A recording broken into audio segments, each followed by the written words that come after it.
1609 Bermuda panel. Scene 1. A relief fleet of 7 ships is organised by the London Virginia Company to supply and reinforce the Jamestown settlers in Virginia. It sails from Woolwich on May the 15th, 1609 to Plymouth, where the fleet commander Sir George Somers awaits them. On board his 300-ton ship Sea Venture. Somers' home is Bourne Manor near Lyme in Dorset, where he was born and bred. The fleet sails on June the 2nd. Scene 2. 7 weeks into the voyage, on July the 24th, the fleet is hit by a severe storm and scatters. Sea Venture is wrecked upright between 2 rocks on a reef off the coast of Bermuda on July the 28th. Mercifully, there is no loss of life, and all reach shore safely. The story of the shipwreck is later used by William Shakespeare in his play The Tempest. Scene 3. Preparations are made at once to attempt to obtain help from Virginia. The longboat is fitted up and partially decked with planks from the wrecked Sea Venture. On August the 28th, from Gates Bay, 8 men, led by the mate Raven, attempt to find a way through the reefs, but fail and have to return. A second attempt on September the 1st via Summers Creeks succeeds, but nothing is ever heard of them again, and it is assumed that they became shark victims. Scene 4. It is now 1610, and some of the crew find they like Bermuda so much they want to stay and abandon Virginia. Unrest grows, and on March the 14th, Henry Payne is shot for sedition.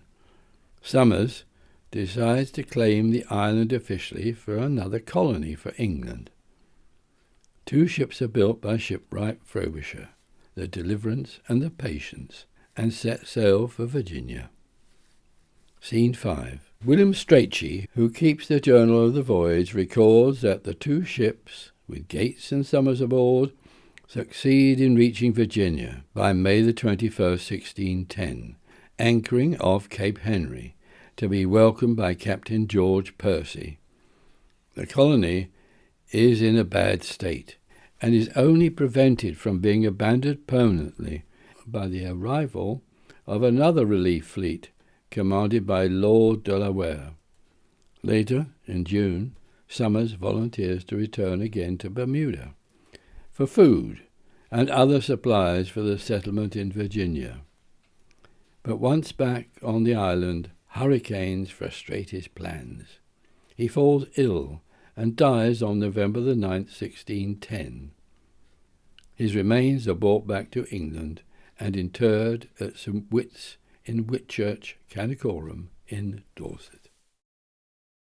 This panel was stitched by the Lyme Regis New World Tapestry team led by Barbara Peacock. The first stitch was made in the Guildhall, Lyme Regis, on the 29th of September 1987 by Councillor Dennis Appleby, the town's mayor. The last stitch was performed by Viscount Dunrussell, the ex-governor of Bermuda, on the 30th September 1989.